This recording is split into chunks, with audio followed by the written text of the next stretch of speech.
श्रीमदानंदतीर्थ भगवत्पादाचार्य गुरुभ्यो नमः। हरि ओम। योऽन्तः प्रविश्य मम वाचमिमां प्रसुप्तां सञ्जीवयत्यखिल शक्तिधरस्वधाम्ना अन्यां च हस्तचरणश्रवणत्वगादीन् प्राणान् नमो भगवते पुरुषाय तुभ्यम्। रोषाविष्टरमा समुत्सुककलस्तोषाशया तत्कला योषापाणिनिपीडनाय जरति वेषादीशाकरः। दोषान् दुर्विषहान् विशोषयतु मे दोषाकराभाननो अशेषाभीष्टवरप्रदाननरतः शेषाद्रीशामणिः। चित्रैः पदैश्च गम्भीरैः वाक्यैर्मानैरखण्डितैः गुरुभावं व्यञ्जयन्ती भाति श्रीजयतीर्थवाक्। अर्थिकल्पकल्पोऽयं प्रत्यर्थिगजकेसरी व्यासतीर्थयतिर्भूयादस्मदिष्टार्थसिद्धये। तपो विद्याविरक्त्यादिसद्गुणो घाकरानहं वादिराजगुरून् वन्दे हयग्रीवदयाश्रयान्। दुर्वादिध्वान्तरवये वैष्णवेन्दीवरेन्दवे श्रीराघवेन्द्रगुरवे नमो अत्यन्तदयालवे। वसुधातलविख्यातं वैराग्यादिगुणार्णवं वेदवेदान्तरं वसुधेन्द्रगुरुं भजे। धरणीमण्डले ख्यातं धैर्यादिगुणब्रह्मिजं धिकृताशेषवादीभं धीरसिंहगुरुं भजे। आपादमूलपर्यन्तं गुरूणाम् आकृतिं स्मरेत तेन विघ्नाः प्रणश्यन्ति सिद्ध्यन्ति च मनोरथाः। श्री हरिवायुगुरुभ्यो नमः। समस्तगुरुभ्यो नमः।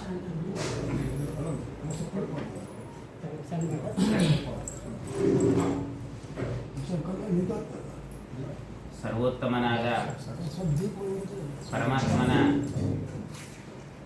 ಗುಣಚಿಂತನೆಯನ್ನ ನಿರಂತರವಾಗಿ ಮಾಡಬೇಕು ಅಂತ ಶಾಸ್ತ್ರಗಳು ವಿಧಾನ ಮಾಡ್ತಾ ಇರ್ತವೆ. ಆ ಚಿಂತನೆಯನ್ನು ಮಾಡುವಾಗ ಭಗವಂತನ ಕಲ್ಯಾಣ ಗುಣಗಳನ್ನ, ಅವನ ಮಂಗಳಕರವಾಗಿರತಕ್ಕಂತಹ ಚರಿತ್ರೆಯನ್ನ ಶ್ರವಣ ಮಾಡಿದಾಗ ನಮ್ಮ ಜೀವನದಲ್ಲೂ ಕೂಡ ಅನೇಕ ಮಂಗಳ ಕಾರ್ಯಗಳನ್ನು ನಾವು ಮಾಡುವ ಸೌಭಾಗ್ಯವನ್ನು ದೇವರು ಕರುಣಿಸ್ತಾನೆ. ಆದ್ದರಿಂದ ತಾನು ಲಕ್ಷ್ಮೀಯ ದೇವಿಯ ಜೊತೆಗೆ ನಿತ್ಯ ಅಭಿಯೋಗಿಯಾಗಿ ಭಗವಂತನ ಜೊತೆಗೆ ನಿರಂತರವಾಗಿ ಲಕ್ಷ್ಮೀ ದೇವಿಯ ಸಂಬಂಧ ಇದ್ರೂ ಕೂಡ ಅನೇಕ ಅವತಾರಗಳನ್ನು ತಾನು ತಾಳಿ ಅನೇಕ ಮಂಗಳ ಕಾರ್ಯಗಳನ್ನು ಮಾಡಿಕೊಂಡು ಜಗತ್ತಿಗೆ ಮಂಗಲಪ್ರದನಾಗಿರತಕ್ಕಂಥವನಾಗಿದ್ದ. ಹಾಗೆ ನಮ್ಮ ಚಿಂತನೆಯಲ್ಲಿ ವಿಶೇಷವಾಗಿ ಕಲಿಯುಗದಲ್ಲಿ ಅನಂತ ಹಿಂದಿನ ಅವತಾರಗಳಲ್ಲೆಲ್ಲ ಭಗವಂತ ಬೇಕಾದಷ್ಟು ಯುಗಗಳಲ್ಲಿ, ಕೃತಯುಗಗಳಲ್ಲಿ ಅನಂತ ಅವತಾರಗಳನ್ನು ಮಾಡಿದ್ದಾನೆ. ತ್ರೇತಾಯುಗದಲ್ಲಿ ರಾಮಾವತಾರನಾಗಿ ಉಪಾಸ್ಯನಾಗಿರ್ತಕ್ಕಂಥವನಾಗಿದ್ದಾನೆ. ದ್ವಾಪರದಲ್ಲಿ ಕೃಷ್ಣನಾಗಿ ಉಪಾಸ್ಯನಾಗಿದ್ದಾನೆ. ಆದರೆ ಕಲಿಯುಗದಲ್ಲಿ ಭಗವಂತನಿಗೆ ಅವತಾರ ಇಲ್ಲ. ಅದಕ್ಕೆ ಭಗವಂತನ ಕಲಿಯುಗದ ಸಮಸ್ತ ಜನರು ಕೂಡ ಯಾವ ರೂಪವನ್ನು ಉಪಾಸನೆ ಮಾಡಬೇಕು ಅಂತಂದ್ರೆ ಕೃಷ್ಣ ರೂಪವನ್ನು ಉಪಾಸನೆ ಮಾಡಬೇಕು ಅಂತ ಹೇಳಿದ್ದಾರೆ. ವೇದವ್ಯಾಸ ಮತ್ತೆ ಕೃಷ್ಣ ಇದು ಕಲಿಯುಗದ ಜನರಿಗೆ ಉಪಾಸ್ಯವಾದದ್ದು. ಯಾಕೆಂದ್ರೆ ಇಲ್ಲಿ ಭಗವಂತನ ಪ್ರತ್ಯೇಕವಾದ ಅವತಾರ ಇಲ್ಲ. ಅದಕ್ಕೆ ಆ ಕೃಷ್ಣ ರೂಪದಲ್ಲಿ ಮಾಡಿದಂತಹ ಭಗವಂತನ ಲೀಲೆಗಳು, ಅವನ ಗುಣಚಿಂತನೆಗಳು ಇದು ನಿರಂತರವಾಗಿ ಕಲಿಯುಗದ ಜನರಿಂದ ಉಪಾಸ್ಯವಾಗಬೇಕು ಅಂತ ತಿಳಿಸಿಕೊಟ್ಟಿದ್ದಾರೆ ಶಾಸ್ತ್ರ. ಈ ನಿಟ್ಟಿನಲ್ಲಿ ರುಕ್ಮಿಣಿ ಕಲ್ಯಾಣದ ಚಿಂತನೆಯನ್ನು ಮಾಡಬೇಕು ಅಂತ ಅಪೇಕ್ಷೆ ಪಟ್ಟಿರೋದ್ರಿಂದ ಸರ್ವೋತ್ತಮನಾದ ಭಗವಂತ ಕೃಷ್ಣನಾಗಿ ಅವತಾರ ಮಾಡಿದ್ದೇ ಈ ಭೂಭಾರ ಹರಣವನ್ನು ಮಾಡಿಕೊಂಡು ಸಜ್ಜನರಿಗೆಲ್ಲ ಒಂದು ಉದಾತ್ತವಾದ ಚಿಂತನೆ, ಉತ್ತಮವಾದ ಚಿಂತನೆ ಅದು ಬೆಳೆಯಬೇಕು. ಏನೇ ಕಾರ್ಯಗಳನ್ನು ಮಾಡಲಿ ನಾವು ಭಗವಂತನ ಚಿಂತನಾಪೂರ್ವಕವಾಗಿ ಮಾಡಬೇಕು ಅಂತ ಹೇಳಿ ಭಕ್ತರಿಗೋಸ್ಕರ ತಾನು ಅನೇಕ ಮದುವೆಗಳನ್ನು ಹವಣಿಸಿಕೊಳ್ತಾನಂತೆ ದೇವರು. ಅದರಿಂದ ಭಕುತರಿಗೋಸ್ಕರ ಮದುವೆಯ ಹವಣಿಸಿಕೊಂಡೇ ಸುಲಭ ದೇವನೋ ದೇವ ಅಂತ ದಾಸರಾಯರೆಲ್ಲ ವರ್ಣನೆ ಮಾಡ್ತಾರೆ. ಅವನಿಗೆ ಯಾವ ಮದುವೆ ಅವಶ್ಯಕತೆ ಇಲ್ಲ. ನಿರಂತರವಾಗಿ ಲಕ್ಷ್ಮೀ ದೇವಿಯ ಜೊತೆಗೆ ನಿತ್ಯ ಮಂಗಲಕರನಾಗಿ ಭಗವಂತನ ಜೊತೆಗೆ ಇರತಕ್ಕಂಥವಳು ಲಕ್ಷ್ಮೀದೇವಿ. ಆದರೆ ನಮ್ಮ ಕಲ್ಯಾಣ ಆಗಬೇಕು ಅನ್ನೋ ಉದ್ದೇಶದಿಂದ ತಾನು ಅನೇಕ ಕಲ್ಯಾಣಗಳನ್ನು ಮಾಡಿಕೊಂಡಂಥವನಂತೆ ತೋರ್ತಾನೆ. ಆದ್ದರಿಂದ ಕೃಷ್ಣಾವತಾರ ಅದು ಎಲ್ಲರ ಅಪೇಕ್ಷೆಗಳನ್ನು ಪೂರ್ಣ ಮಾಡಿದಂತಹ ಪರಿಪೂರ್ಣವಾದ ಅವತಾರ. ಬೇರೆ ಯಾವುದಾದ್ರೂ ಸಾಧನೆ ಬಾಕಿ ಇತ್ತು ಅಂತಂದರೆ ಅದನ್ನೆಲ್ಲ ಸಾಧನೆಗಳನ್ನು ಕೃಷ್ಣಾವತಾರದಲ್ಲಿ ಪೂರ್ಣ ಮಾಡಿದ್ದಾರೆ. ಆದ್ದರಿಂದ ಕೃಷ್ಣಾವತಾರವಾಗಿದ್ದೇ ಜಾತಕ್ ಕಂಸವಧಾರ್ಥಾಯ ಭೂಭಾರ ಹರಣಾಯ ಚ ಕೌರವಾನಾಂ ವಿನಾಶಾಯ ಪಾಂಡವಾನಾಂ ಹಿತಾಯ ಚ. ಎಲ್ಲ ಕೌರವರ ದುರ್ಗುಣಗಳನ್ನು ನಾಶ ಮಾಡಿ, ದುರ್ಗುಣಗಳಿಗೆ ಪ್ರತೀಕರಾಗಿರ್ತಕ್ಕಂಥ ಕೌರವರನ್ನು ನಾಶ ಮಾಡಿ, ಸದ್ಗುಣಗಳಿಗೆ ಪ್ರತೀಕರಾಗಿರ್ತಕ್ಕಂತಹ ಪಾಂಡವರ ರಕ್ಷಣೆ ಮಾಡುವ ಮೂಲಕ ಧರ್ಮ ಸಂರಕ್ಷಣೆ ಮಾಡಬೇಕು. ಅದಕ್ಕೋಸ್ಕರ ಭಗವಂತ ಕೃಷ್ಣಾವತಾರವನ್ನು ಮಾಡಿರ್ತಕ್ಕಂಥವನಾಗಿದ್ದಾರೆ. ಕೃಷ್ಣ ಅವತಾರ ಮಾಡಿದ್ದಲ್ಲಿ ಮಥುರಾ ಪಟ್ಟಣದಲ್ಲಿ ಅವತಾರ ಮಾಡಿದ. ದೇವಕಿ ವಸುದೇವದ ಗರ್ಭದಲ್ಲಿ ಪ್ರಕಟನಾದ. ಹಾಗೆ ನಮ್ಮ ದೇಹ ಮಥುರಾ ಪಟ್ಟಣ ಆಗಬೇಕು.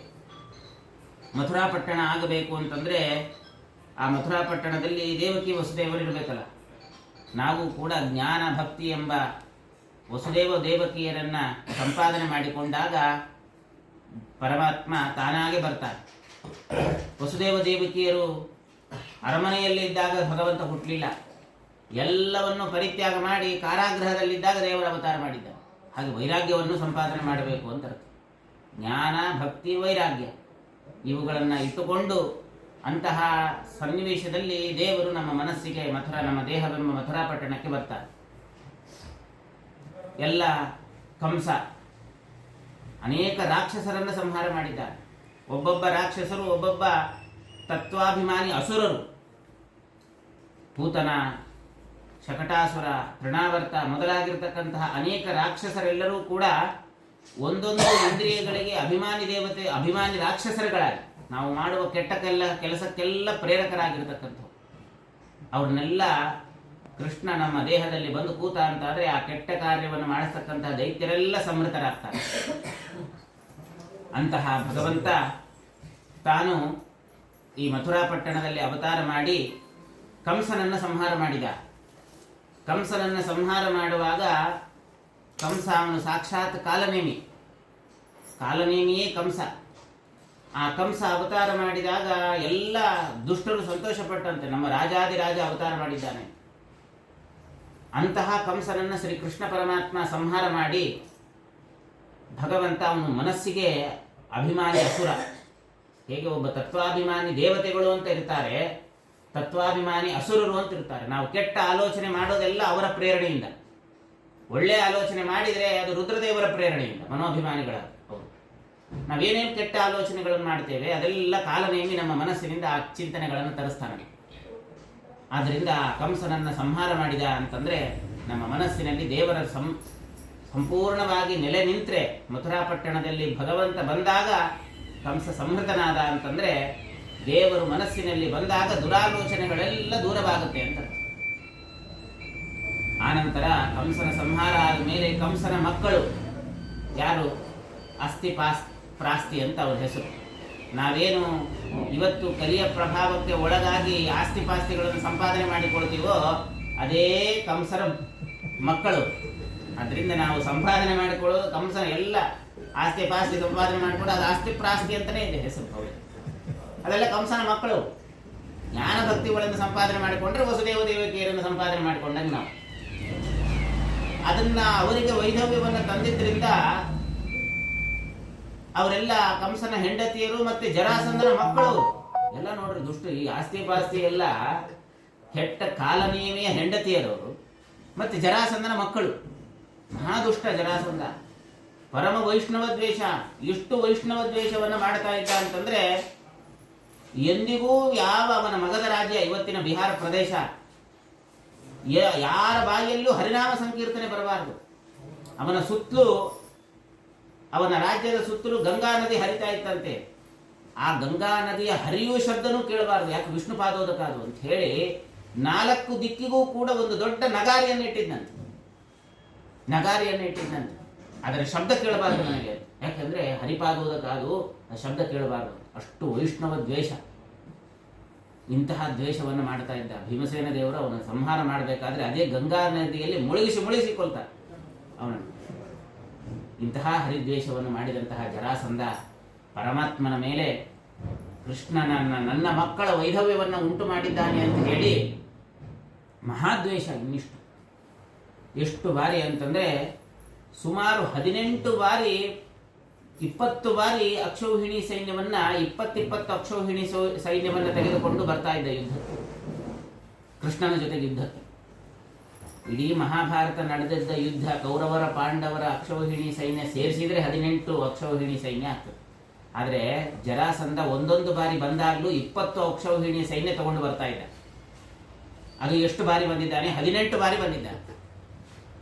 ಕೃಷ್ಣ ಒಬ್ಬನೇ ಇಷ್ಟೆಲ್ಲ ಪಾಂಡವರು ಸೇರಿ ಇಡೀ ಮಹಾಭಾರತದ 18 ಯುದ್ಧ ಅಕ್ಷೌಹಿಣಿ ಸೈನ್ಯವನ್ನ ಯಾವ ಭಗವಂತನ ಸಹಕಾರದಿಂದ ಸಂಹಾರ ಮಾಡಿದ್ದಾರೆ. ಆದರೆ ಭಗವಂತ ಒಬ್ಬನೇ ಎಲ್ಲ ಅಕ್ಷೌಹಿಣಿ ಸೈನ್ಯವನ್ನ 20 ಅಕ್ಷೌಹಿಣಿ ಸೈನ್ಯ ಒಂದು ಬಾರಿ ಬಂದಾಗ ಅದನ್ನ ನಾಶ ಮಾಡ್ತಾ ಇದ್ದ ಕೃಷ್ಣ.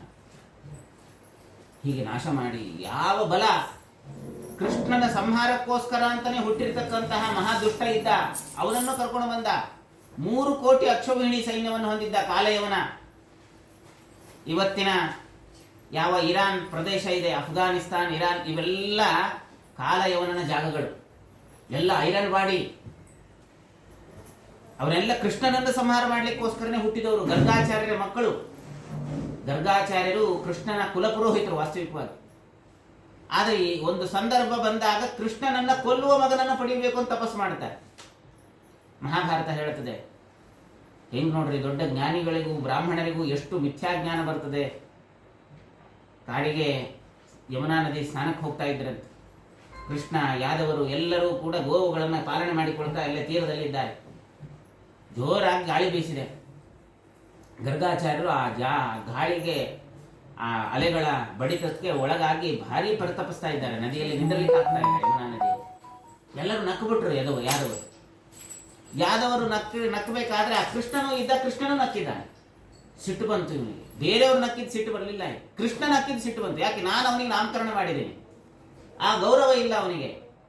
ಆದ್ರಿಂದ ಕೃಷ್ಣನನ್ನ ಕೊಲ್ಲುವ ಮಗನನ್ನ ಪಡೆಯಬೇಕು ಅಂತ ರುದ್ರದೇವರನ್ನು ಕುರಿತು ತಪಸ್ಸನ್ನು ಮಾಡ್ತಾನೆ.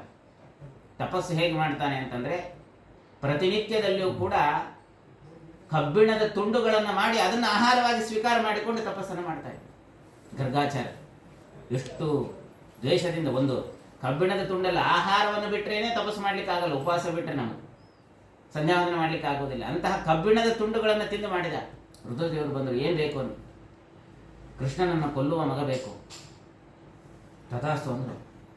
ಆಯ್ತು, ಕೃಷ್ಣ ಅಂದ್ರೆ ಕೃಷ್ಣನನ್ನು ಕೊಲ್ಲುವ ಮಗ ಆಯ್ತು ಅಂತ ತಪಾಸ್ತು ಅಂತ ಹೇಳಿದರು. ಕಾಲಯವನ, ಅವರ ತೇಜಸ್ಸಿನಿಂದ ಹುಟ್ಟಿದವನೇ ಕಾಲಯವನ, ಮಹಾದುಷ್ಟ. ಕೃಷ್ಣನನ್ನು ಕೊಲ್ಲಿಕ್ಕೆ ಅವನನ್ನು ಹಿಡಿದುಕೊಂಡು ಬಂದ 3 ಕೋಟಿ ಅಕ್ಷೌಹಿಣಿ ಸೈನ್ಯ. ಆ ಕೃಷ್ಣ ಕೊಲ್ಲಿಕ್ಕೆ ಬರ್ತಾನೆ ಅಂತ ಗೊತ್ತಾದಾಗ ಅವನ ಸೈನ್ಯ ಬರಬೇಕಾದ್ರೆ ಗುಜರಾತ್ ಪ್ರಾಂತ್ಯಕ್ಕೆ ಬಂತಂತೆ.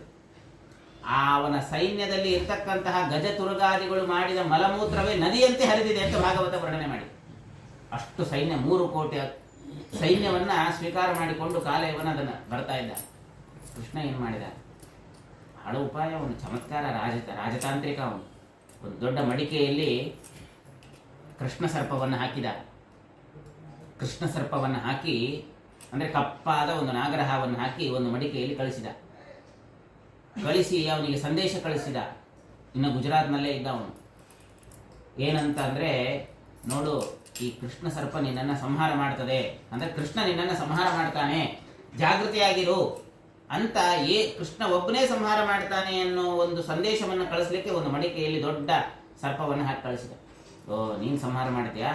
ನಿನ್ನನ್ನು ಸಂಹಾರ ಮಾಡಲಿಕ್ಕೆ ನನ್ನ ಸೈನ್ಯ ಸನ್ನದ್ಧವಾಗಿದೆ ಅಂತ ಹೇಳಿ ಆ ಮಡಿಕೆಯಲ್ಲಿ ಆ ಕಪ್ಪಿನ ಹಾವಿತ್ತಲ್ಲ, ಅದಕ್ಕೆ ಅನೇಕ ಇರುವೆಗಳನ್ನು ಹಾಕಿ ಕಳಿಸಿದ ಕಾಲಯವನು. ಇರುವೆಗಳನ್ನು ಹಾಕಿದ. ಇರುವೆ ಕೃಷ್ಣನ ಹತ್ರ ತಂದು ಕೊಡುವಷ್ಟರಲ್ಲಿ ಆ ಕಪ್ಪು ಸರ್ಪ ಕಚ್ಚಿ ಸತ್ತು ಹೋಗಿತ್ತು. ಈ ಕೃಷ್ಣನ ಉಪಾಯ ಆಂತರ್ಯ ಅರ್ಥ ಆಗಲಿಲ್ಲ. ಏನೋ ಸಂದೇಶ ಕೊಡ್ತಾ ಇದ್ದೀನಿ ಅಂತ ಹೇಳಲಿಕ್ಕೆ ಇರುವೆಗಳನ್ನು ಹಾಕಿ ಕೊಟ್ಟು ಕಳಿಸಿದ. ಆ ಕೃಷ್ಣ ಸರ್ಪ ಸತ್ತು ಹೋಗಿತ್ತು. ರುದ್ರದೇವರು ವರ ಫಲಿಸ್ತು. ಮೂರ್ಖ, ರುದ್ರದೇವರ ವರ ಏನು? ಕೃಷ್ಣನನ್ನ ಕೊಲ್ಲುವ ಒಂದು ವರ ಬೇಕು ಅಂತ, ಮಗನನ್ನ ಬೇಕು ಅಂತ ಕೇಳಿದ್ರು ಗರ್ಗಾಚಾರ್ಯರು. ಆ ಕೃಷ್ಣ ಅಂದ್ರೆ ಯಾದವ ಕೃಷ್ಣನೇ ಆಗ್ಬೇಕಲ್ಲ, ಕೃಷ್ಣ ಸರ್ಪವೂ ಕೃಷ್ಣನೇ. ರುದ್ರದೇವರ ವರ ಅದನ್ನು ವ್ಯರ್ಥ ಮಾಡಲಿಲ್ಲ ಕೃಷ್ಣ. ಆ ಕೃಷ್ಣ ಸರ್ಪವನ್ನ ಅವನಿಂದ ಕೊಲ್ಲಿಸುವ ಮೂಲಕ ಅದಕ್ಕೂ ಒಂದು ಬೆಲೆಯನ್ನು ಕೊಟ್ಟ. ಇನ್ನು ಬಾ ನೀನು ಯುದ್ಧಕ್ಕೆ ಅಂತಂದ. ಬಂದ. ಎಲ್ಲ ಇಡೀ 3 ದಿವಸದಲ್ಲಿ ಇಡೀ ಮಥುರಾ ಪಟ್ಟಣವನ್ನ ವಿಶ್ವಕರ್ಮನಿಂದ ನಿರ್ಮಾಣ ಮಾಡಿಸಿ ಪ್ರತಿಯೊಂದು ಭವನವನ್ನು ಕೂಡ ದ್ವಾರಕಾಪಟ್ಟಣ ಕುಶಸ್ಥಲಿ ಅಂತ ಸಮುದ್ರದ ಮಧ್ಯದಲ್ಲಿ ನಿರ್ಮಾಣ ಮಾಡಿದ್ದಾನೆ.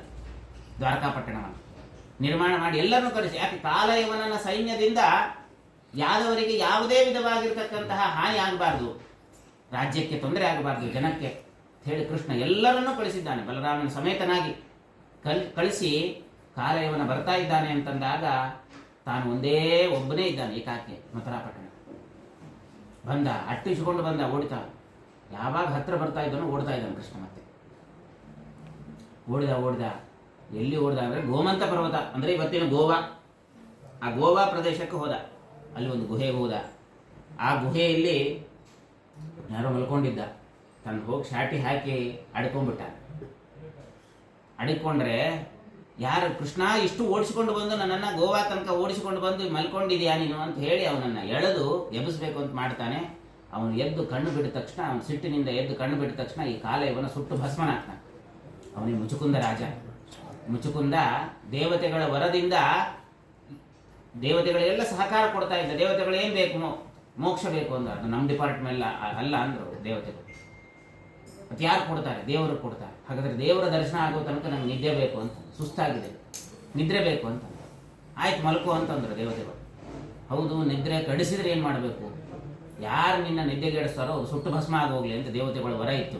ಅದನ್ನ ಆ ಮುಚುಕುಂದ ರಾಜನಿಂದ ಕಾಲಯವನನ್ನು ಸಂಹಾರ ಮಾಡಿಸಿ ಆ ಮುಚುಕುಂದನಿಗೆ ಅನುಗ್ರಹ ಮಾಡಿ ದೇವರು ಇಷ್ಟೆಲ್ಲ ಕೃಷ್ಣನನ್ನ ಕೊಲ್ಲುವ ಎಲ್ಲಾ ಒಂದು ಪ್ಲಾನ್ಗಳು ಕೂಡ ಫೇಲ್ಯೂರ್ ಆಯ್ತು ಜರಾಸಂಧನ. ಅದಕ್ಕೆ ಇವನನ್ನ ಬಲದಿಂದ ಗೆಲ್ಲಲಿಕ್ಕೆ ಆಗೋದಿಲ್ಲ ಅಂತ ಹೇಳಿ ರುಕ್ಮಿಣೀ ದೇವಿಯನ್ನ ಹೇಗಾದ್ರೂ ಮಾಡಿ, ಕೃಷ್ಣನಿಗೋಸ್ಕರ ಇರತಕ್ಕಂತಹ ರುಕ್ಮಿಣೀ ದೇವಿಯನ್ನ ಶಿಶುಪಾಲನಿಗೆ ಕೊಟ್ಟು ಮದುವೆ ಮಾಡಬೇಕು ಅಂತ ರುಕ್ಮಿಣಿಯ ತಲೆಯೇ ಕಡಿಸಿ, ಆವಾಗ ಈ ರುಕ್ಮಿಣಿಯ ಪ್ರಸಂಗ ಬಂದಿದ್ದು ಹೀಗೆ. ಯಾವ ಬಲ ಕಾರ್ಯದಿಂದಲೂ ಕೂಡ ಕೃಷ್ಣನ, ಯಾಕೆ 18 ಬಾರಿ ಬಂದ, ಎಲ್ಲ ಅಕ್ಷೌಹಿಣಿ ಸೈನ್ಯವನ್ನ ಕಳೆದುಕೊಂಡ, ಯಾವ ರಾಜರ ಬಲ ಇಲ್ಲ ಆಯ್ತು. ಕೃಷ್ಣನನ್ನ ಬಲ ಕಾರ್ಯದಿಂದ ನಾನು ಗೆಲ್ಲಿಕ್ಕೆ ಆಗೋದಿಲ್ಲ, ಅದಕ್ಕೋಸ್ಕರ ಹೇಗಾದ್ರೂ ಮಾಡಿ ಅವನು ಏನಾದ್ರೂ ಅಪಮಾನ ಮಾಡಬೇಕು. ಆದ್ದರಿಂದ ಶಿಶುಪಾಲನಿಗೆ ಕೊಟ್ಟು ಮದುವೆ ಮಾಡುವಂತ ರುಕ್ಮಿಣಿಯ ತಲೆ ಕೆಡಿಸಿದ. ಭೀಷ್ಮಕ ರಾಜನಿಗೆ ಇಷ್ಟ ಇದ್ದಿಲ್ಲ, ಆದರೂ ಕೂಡ ತಾನು ರುಕ್ಮಿಣಿ ಸಾಕ್ಷಾತ್ ಮಹಾಲಕ್ಷ್ಮೀ ದೇವಿ, ಇದನ್ನೆಲ್ಲ ತಿಳ್ಕೊಂಡಿದ್ದ ಅವನು. ದುಷ್ಟನಾಗಿದ್ರು, ಲಕ್ಷ್ಮೀ ದೇವಿ ಅವತಾರ, ಅದನ್ನು ಹೇಗಾದ್ರೂ ಮಾಡಿ ಬೇರೆಯವರಿಗೆ ಕೊಟ್ಟು ಮದುವೆ ಮಾಡಿಸೋಣ ಅಂತ ತೀರ್ಮಾನ ಮಾಡಿದ. ರುಕ್ಮಿಣಿಯ ವಿವಾಹ ನಿಶ್ಚಯ ಸ್ವಯಂವರ ಏರ್ಪಾಟ್ ಮಾಡಬೇಕು, ಕೃಷ್ಣನಿಗೆ ಆಹ್ವಾನ ಹೋಗಬಾರ್ದು. ಹಾಗೆ ಮಾಡಿದ. ಯಾರು ಕೃಷ್ಣನಿಗೆ ಆಹ್ವಾನ, ಬೇರೆ ಎಲ್ಲ ರಾಜ್ಯಕ್ಕೂ ಹೋಯ್ತು, ಕೃಷ್ಣನಿಗೆ ಆಹ್ವಾನ ಮಾಡಬಾರ್ದು. ಜರಾಸಂಧ ಅಂದ್ರ ಕೃಷ್ಣ ಮಹಾತಾಂತ್ರಿಕ, ಅವನಿಗೆ ಆಹ್ವಾನ ಕೊಡದೇ ಇದ್ರೂ ರುಕ್ಮಿಣಿಯನ್ನು ಸ್ವೀಕಾರ ಮಾಡ್ಲಿಕ್ಕೆ ಬರ್ತಾನೆ. ಅದಕ್ಕೋಸ್ಕರ ಆ ಸ್ವಯಂವರದಲ್ಲಿ ಯಾವ ಚೇರು ಖಾಲಿ ಇರಬಾರ್ದು, ಎಲ್ಲರೂ ಫುಲ್ ಬ್ಯಾಕ್, ಹೌಸ್ಫುಲ್ ಬೋರ್ಡ್ ಹಾಕಿಬಿಡೋಣ. ಅವನು ಕೆಳಗಡೆ ಕೂಡೋದಿಲ್ಲ, ಆದ್ರಿಂದ ಮತ್ತೆ ಅವಮಾನ ಆಗಿ ಹೋಗಿಬಿಡ್ತಾನೆ. ಆವಾಗ ನಾವು ಸುಸೂತ್ರ ಸ್ವಯಂವರ ಮಾಡಿಕೊಳ್ಳೋಣ ಅಂತ ತಾನೇನ್ ಮಾಡಿದ, ಉಪಾಯ ಮಾಡಿದ. ದೊಡ್ಡ ಭೀಷ್ಮರಾಜನ ಸ್ವಯಂವರದಲ್ಲಿ, ರುಕ್ಮಿಣಿಯ ಸ್ವಯಂವರದಲ್ಲಿ ಎಲ್ಲ ದೇವತೆಗಳಿಗೆ, ಎಲ್ಲ ರಾಜರಿಗೆ ಆಹ್ವಾನವನ್ನು ಕೊಟ್ಟಿದ್ದಾರೆ. ಯಾರೂ ಕೂಡ ಕೃಷ್ಣನಿಗೆ ಆಸನ ಕೊಡಬಾರ್ದು. ಕೃಷ್ಣ ಅಂದ.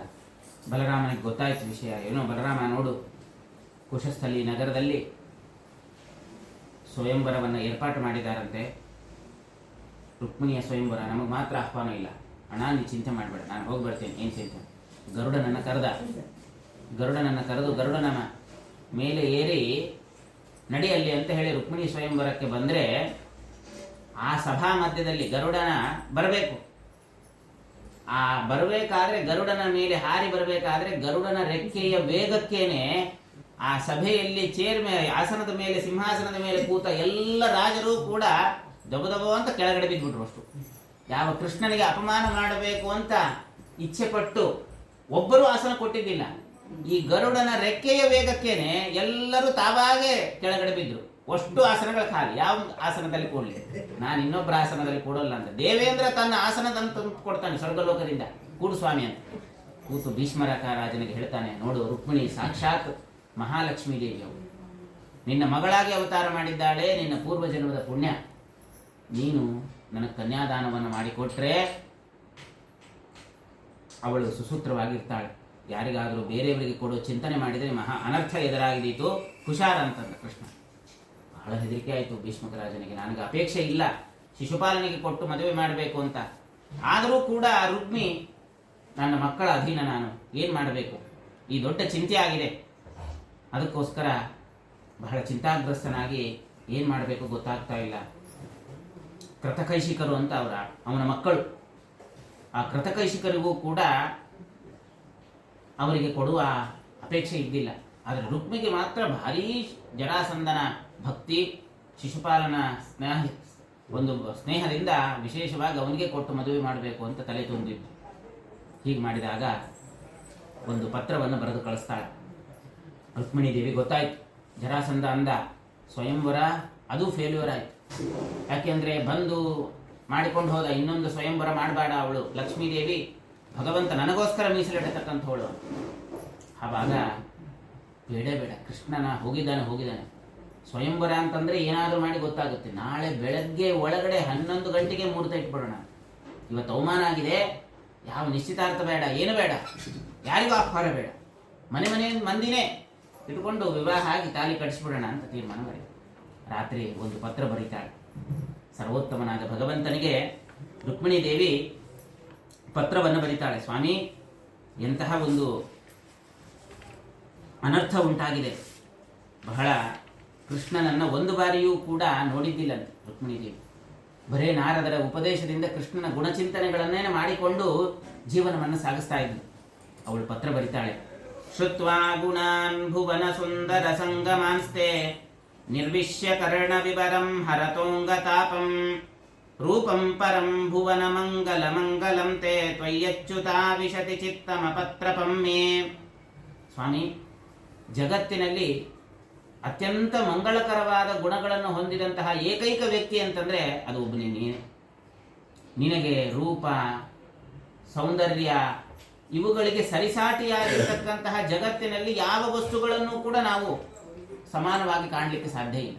ನನ್ನ ಸೌಂದರ್ಯವೂ ಕೂಡ ನಿನ್ನ ಸೌಂದರ್ಯದ ಮುಂದೆ ಮಿಣುಕು ಹುಳ. ಆದರೆ ಇಂತಹ ಒಂದು ಕುಲ, ಶೀಲ, ರೂಪ, ವಿದ್ಯಾ, ಒಳ್ಳೆ ಉತ್ತಮವಾಗಿರತಕ್ಕಂತಹ ಎಲ್ಲ ವಿಧವಾದ ಸಾಮರ್ಥ್ಯವನ್ನು ಹೊಂದಿದಂತಹ ಒಬ್ಬ ಕನ್ಯೆ ನಿನ್ನಂತಹ ಒಬ್ಬ ವರನನ್ನ ಬಿಟ್ಟು ಯಾರು ತಾನೇ ಬೇರೆಯವರನ್ನ ಅಪೇಕ್ಷೆ ಪಡಲಿಕ್ಕೆ ಸಾಧ್ಯ? ಆದ್ದರಿಂದ ನನ್ನ ಮನಸ್ಸು ನಿನ್ನಲ್ಲಿ ಅನುರಕ್ತವಾಗಿರತಕ್ಕಂತಹದ್ದು. ಅಂತಹ ಒಂದು ನನ್ನನ್ನು ನೀವತ್ತು ಸ್ವೀಕಾರ ಮಾಡಬೇಕು. ಪೂರ್ತೇಷ್ಟ ದತ್ತ ನಿಯಮೌ ವ್ರತದೇವ ವಿಪ್ರ ಗುರ್ವರ್ಚನಾದಿ ವಿರಲಂ ಭಗವಾನ್ ಪರೇಶಃ ಆರಾಧಿತೋ ಯದಿ ಗದಾಗ್ರಜ ಏತ್ಯಪಾಣಿಂ ಗೃಹ್ಣಾತು ಮೇನ ದಮಘೋಷ ಸುತಾದಯೋನ್ಯೇ. ಪ್ರತಿಯೊಬ್ಬ ಹೆಣ್ಣುಮಕ್ಕಳ ಭಾವನೆ ಹೇಗಿರಬೇಕು ಅಂತ ಭಾಗವತ ಉಲ್ಲೇಖ ಮಾಡಿದೆ. ಏನೋ ಒಂದು ನಾನು ಮದುವೆ ಆದರೆ ಸಾಕು. ಇವತ್ತೆಲ್ಲ ಹೇಗಾಗಿದೆ, ಮದುವೆ ಆಗೋಕ್ಕಿಂತ ಪೂರ್ವದಲ್ಲಿ ಅಂದರೆ ಕನ್ಯಾ ವರಯತೆ ರೂಪಂ. ಕನ್ಯೆ ಏನು ಅಪೇಕ್ಷೆ ಪಡ್ತಾಳೆ? ಚಲೋ ಕಾಣಬೇಕು ನಾವಿಬ್ರು. ಗಂಡ ಚೆನ್ನಾಗಿ ಸೌಂದರ್ಯದಿಂದ ಇದ್ರೆ ಸಾಕು, ಅವನ ಗುಣ ಹೇಗಾದರೂ ಇರಲಿ, ನೋಡಲಿಕ್ಕೆ ನಾವು ಹೊರಗಡೆ ಹೋದಾಗ ಚೆನ್ನಾಗಿ ಕಾಣ್ತಾ ಇರಬೇಕು ನಮ್ಮಿಬ್ಬರು ಜೋಡಿ ಅಂತ ಅಪೇಕ್ಷೆ ಪಡ್ತಾಳೆ. ಆದರೆ ತಾಯಿ ಏನು ಮಾಡ್ತಾ ಇರ್ತಾಳೆ? ಅಳಿಯನಿಗೆ ಸಂಬಳ ಎಷ್ಟು ಬರ್ತಾ ಇರ್ತದೆ ಅಂತ ವಿಚಾರ ಮಾಡ್ತಾಳೆ. ಚಲೋ ಇರ್ತದಿಲ್ಲ. ಇವನು ಒಳ್ಳೆ ಉತ್ತಮ ಕುಲ, ನನ್ನ ಇಂಥ ಕುಲಕ್ಕೆ ನಾನು ಕನ್ಯಾದಾನ ಮಾಡಿದ್ದೀನಿ ಅಂತ ಚಿಂತನೆ ಮಾಡಬೇಕು ಅಂತ ತಂದೆ ಅಪೇಕ್ಷೆ ಪಡ್ತಾ ಇರ್ತಾನೆ.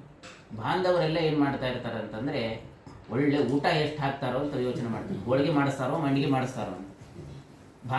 ಬಾಂಧವ ಹಕ್ಕು ಅವರೆಲ್ಲ ಮೃಷ್ಟಾನ್ನ ಮಿತರೇ ಜನ, ಹೀಗೆಲ್ಲ ಇರ್ತದೆ. ಇಂತಹ ಸ್ಥಿತಿ ಇರ್ತದೆ. ಆದರೆ ಏನು ಭಾವನೆ ಇರಬೇಕು ಕನ್ಯೆಗೆ ಅಂತ ಭಾಗವತ ತಿಳಿಸಿಕೊಡ್ತದೆ. ರುಕ್ಮಿಣಿ ದೇವಿ ತೋರಿಸ್ತಾಳೆ, ಹೇಳ್ತಾಳೆ ಅವಳು, ನಾನೇನಾದರೂ ಒಂದು ಒಳ್ಳೆಯ ಧರ್ಮ ಕಾರ್ಯಗಳನ್ನು ಮಾಡಿದರೆ ಅದರಿಂದ ಬಂದಂತಹ ಪುಣ್ಯದಿಂದ ಕೃಷ್ಣ ನನ್ನನ್ನು ಪಾಣಿಗ್ರಹಣ ಮಾಡುವಂತಹನಾಗಲಿ, ಈ ಭಾವನೆ ಇರಬೇಕಂತ. ನಾವು ಯಾರನ್ನೇ ಕೂಡಲಿ ಒಳ್ಳೆ ಗುಣಶೀಲನಾಗಿರ್ತಕ್ಕಂತಹ ಒಬ್ಬ ವ್ಯಕ್ತಿ. ಅದರಿಂದ ಆರಾಧಿತೋ ಯದಿ ಗದಾಗ್ರಜ ಏತ್ಯಪಾಣಿ. ನಾವು ಜೀವನದಲ್ಲಿ ದೇವರ ಸತ್ಕಾರ್ಯಗಳನ್ನು ಮಾಡಿದಾಗ ತಂದೆ ತಾಯಿಗಳಿಗೂ ಅದೇ ಭಾವನೆ ಇರಬೇಕು. ನಾವು ಮಾಡಿದ ಸತ್ಕರ್ಮದಿಂದ ಒಳ್ಳೆ ಗುಣಶೀಲನಾಗಿರ್ತಕ್ಕಂತಹ ದೇವರ ಧರ್ಮದ ನಂಬಿಕೆಯನ್ನು ಹೊಂದಿದಂತಹ ಅಳಿಯ ನನ್ನ ಮಗಳಿಗೆ ಗಂಡನಾಗಿ ಬರಲಿ ಅಂತ ಭಾವನೆ ಇರಬೇಕು. ಆದರೆ ಅದು ಯಾವುದೂ ಕೂಡ ಗಮನಿಸದೇನೆ ನಾವು ಇವತ್ತು ಮಾಡೋದ್ರಿಂದ ಮದುವೆ ಆಗಿರ್ತದೆ, 1 ವರ್ಷಕ್ಕೆ ಡೈವರ್ಸ್ ಆಗಿ ಬಂದ್ಬಿಡ್ತಾರೆ. ಇಂತಹ ಸ್ಥಿತಿ ಆಗಬಾರದು. ರುಕ್ಮಿಣಿ ದೇವಿ ಇದೆಲ್ಲ ಭಗವಂತನ ತನ್ನ ಕಲ್ಯಾಣಗಳನ್ನು ಯಾಕೆ ಮಾಡಿಕೊಳ್ತಾನೆ ಅಂತಂದ್ರೆ, ಯಾವ ರೀತಿಯಾಗಿ ವಧುವರರಲ್ಲಿ ಮನೋಭಾವನೆಗಳು ಇರಬೇಕು ಆ ಚಿಂತನೆಯನ್ನ ಜಗತ್ತಿಗೆ ತೋರಿಸಲಿಕ್ಕೆ ಈ ಕಾರ್ಯಗಳನ್ನು ಮಾಡತಕ್ಕಂಥವನಾಗ್ತೀನಿ. ಹೀಗೆ ತಾನು ಎಲ್ಲ ಕಾರ್ಯಗಳನ್ನು ಮಾಡಿದ್ದಾಳೆ. ಸ್ವಾಮಿ ಏನೋ ಒಂದು ನನ್ನ ಶಿಶುಪಾಲನೆಗೆ ಕೊಟ್ಟು ಮದುವೆ ಮಾಡಬೇಕು ಅಂತ ಸನ್ನದ್ಧನಾಗಿದ್ದಾರೆ. ಬೆಳಗ್ಗೆ ಇಂತಹ ಸಂದರ್ಭದಲ್ಲಿ ನೀನೇನಾದರೂ ಬಂದು ನನ್ನನ್ನು ಸ್ವೀಕಾರ ಮಾಡಿಕೊಂಡು ಹೋಗದೇ ಇದ್ದರೆ ಈ ಪ್ರಾಣ, ಈ ದೇಹ ಇವತ್ತೇ ಪರಿತ್ಯಾಗ ಮಾಡ್ತೇನೆ ಅಂತ ಬರೆದಿಟ್ಟಿದ್ದಾಳೆ ಲಕ್ಷ್ಮೀದೇವಿ. ಅವು ಯಾವ ಲಕ್ಷ್ಮೀದೇವಿಯ ದೇಹಕ್ಕೂ ನಾಶ ಇಲ್ವೋ ಅಷ್ಟು ಮನಸ್ಸಿನಿಂದ ಭಗವಂತನಿಗೆ ತನ್ನ ಸಮರ್ಪಣೆಯನ್ನು, ಆತ್ಮಾರ್ಪಣೆಯನ್ನು ಮಾಡಿಕೊಂಡಿರ್ತಕ್ಕಂತಹ ಆ ಚಿಂತನೆ.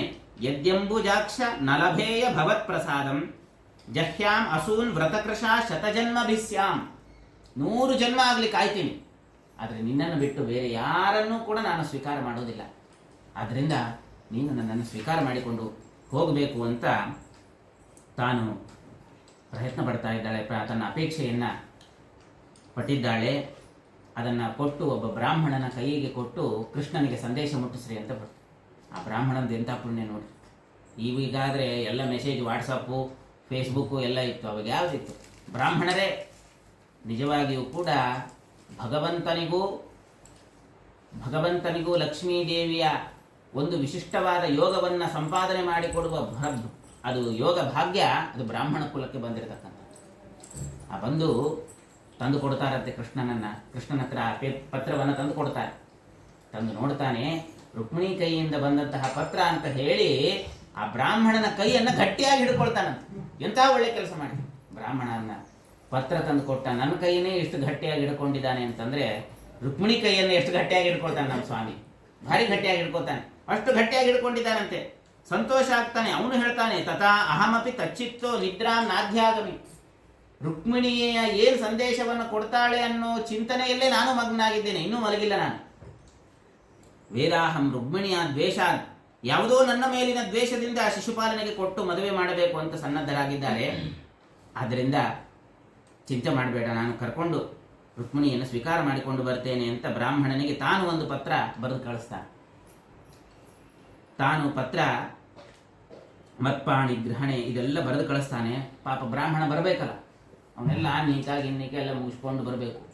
ಬೆಳಗ್ಗೆ ಆಗೋಗಿದೆ, ಮದುವೆ ಸಮಯ ಬಂತು. ಇವಳನ್ನ ಗೌರಿ ಪೂಜೆಗೆ ಕಳಿಸಿದ್ದಾರೆ.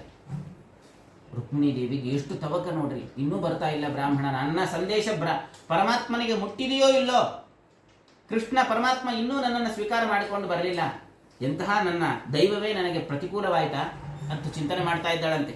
ಮತ್ಪ್ರಾಣಿ ಗ್ರಹಣೇನೂನಂ ನಾಯಾತಿ ಕೃತೋದ್ಯಮ ದುರ್ಭಗಾಯ ನಮೇ ಭ್ರಾತ ನಾನುಕೂಲೋ ಮಹೇಶ್ವರ. ಎಷ್ಟು ದೌರ್ಭಾಗ್ಯಗಳ ನಾನು, ಇನ್ನೂ ಪರಮಾತ್ಮ ಬಂದು ನನ್ನನ್ನು ಸ್ವೀಕಾರ ಮಾಡಿಲ್ಲ.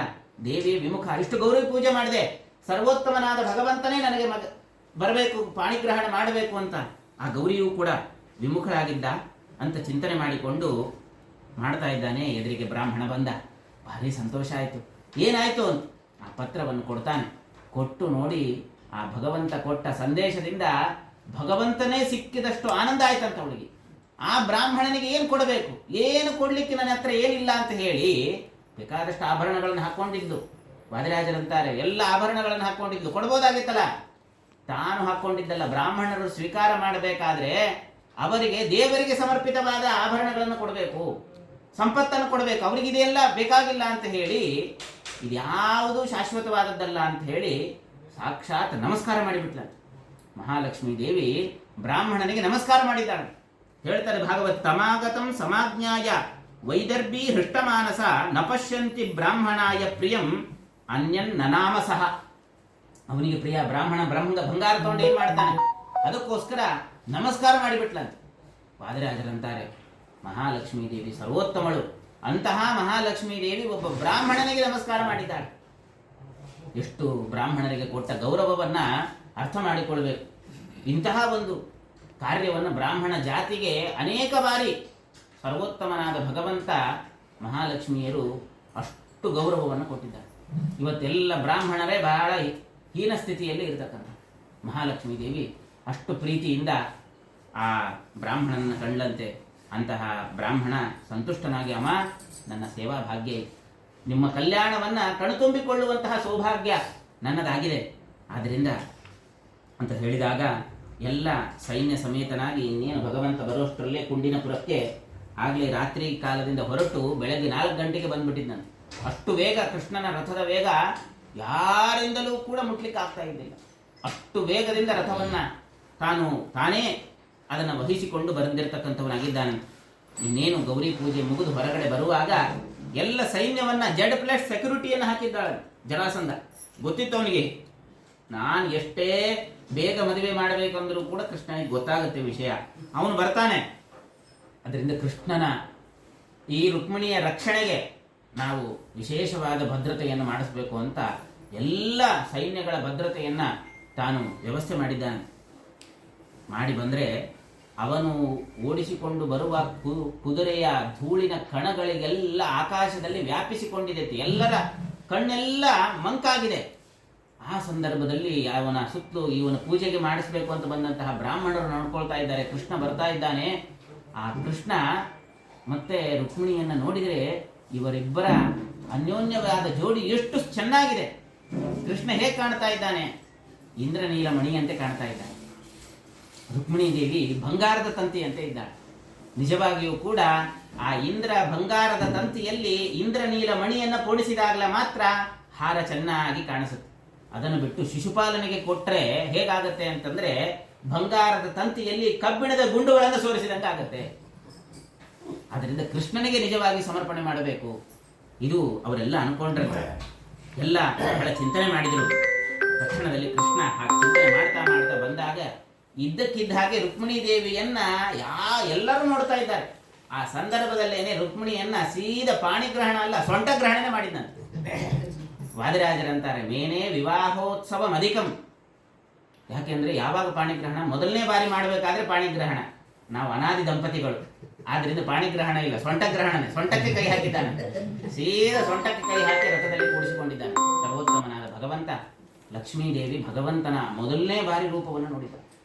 ಆ ದಿವ್ಯಮಂಗಳ ರೂಪ ಕೃಷ್ಣಂ ಒಂದೇ ದಿವ್ಯ ಪಾಶಧರಂ ದಿವ್ಯಾರ್ಭಕಾಕೃತಿಂ ಶಿಖಾಭಂಗತ್ರಯೋಪೇತಂ ಭೈಷ್ಮಿ ಮಧ್ವಕರಾಜಿತಂ. ಅದ್ಭುತವಾಗಿರ್ತಕ್ಕಂತಹ ದಿವ್ಯಮಂಗಳ ರೂಪವನ್ನ ನೋಡಿಕೊಂಡು ಸ್ತಬ್ಧಳಾಗಿದ್ದಾಳೆ. ಅವನ ಕಾರುಣ್ಯ ಯಾವ ಎಲ್ಲ ಜಗತ್ತಿನಲ್ಲಿ ನಮ್ಮಂತಹ ಜನರನ್ನೇ ರಕ್ಷಣೆ ಮಾಡಲಿಕ್ಕೆ ಅಷ್ಟು ಆತುರದಿಂದ ಬರ್ತಾನೆ ಅಂತಂದ್ರೆ ಲಕ್ಷ್ಮೀದೇವಿಯನ್ನ ತಾನು ರಕ್ಷಣೆ ಮಾಡಲಿಕ್ಕೆ ಎಷ್ಟು ಆತುರದಿಂದ ಬಂದ.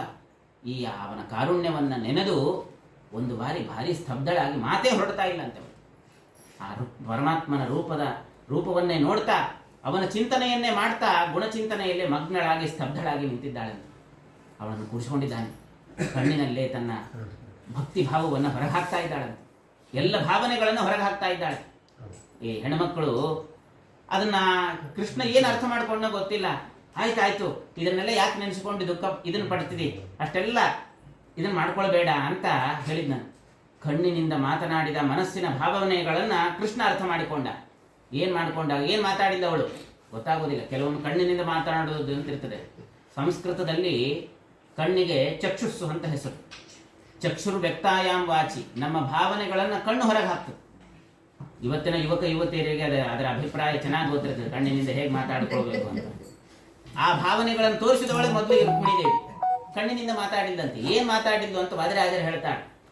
ಒಂದು, ಕೃಷ್ಣ ಯಾವತ್ತೋ ಬೇಡಿದ ಪ್ರಾರ್ಥನೆಯನ್ನ ಇವತ್ತು ನೀನು ಅದನ್ನು ಪೂರ್ಣ ಮಾಡಿದೆಲ್ಲ. ನನ್ನ ಯಾವುದೋ ಒಂದು ಸಣ್ಣ ಪ್ರಾರ್ಥನೆಯನ್ನು ಕೂಡ ಪೂರ್ಣ ಮಾಡಿದೆ. ನಿನ್ನ ಕಾರುಣ್ಯ ಎಷ್ಟಪ್ಪ ಅಂತ ಅನ್ಲ. ಏನು ಪ್ರಾರ್ಥನೆ ಅಂತಂದ್ರೆ, ಹಿಂದಿನ ತ್ರೇತಾಯುಗದಲ್ಲಿ ತಾನು ಸೀತಾ ಕಲ್ಯಾಣ ರಾಮನಾಗಿ ಸೀತಾ ಕಲ್ಯಾಣವನ್ನು ಆಗಬೇಕಾದ್ರೆ ಸೀತೆ ಸ್ವಯಂವರ ನಡೆದಿತ್ತವ. ರಾಮ ಸಿದ್ಧಾಶ್ರಮದಿಂದ ಬರಬೇಕು, ವಿಶ್ವಾಮಿತ್ರರ ಯಜ್ಞ ರಕ್ಷಣೆಗಾಗಿ ಬಂದಿದ್ದ.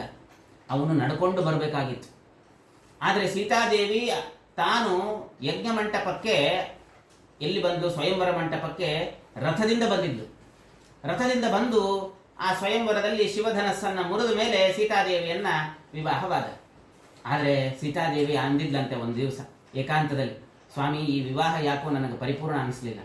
ಸರ್ವೋತ್ತಮನಾದ ನೀನು ನಡ್ಕೊಂಡು ಬಂದಿದೀಯ, ನಾರು ಮಡಿಯನ್ನು ಹುಟ್ಟು ನಡ್ಕೊಂಡು ಬಂದಿದೀಯ, ಯತಿಯಂತೆ ಒಲ್ಕಲಧಾರಿಯಾಗಿ ಬಂದಿದ್ದಿ.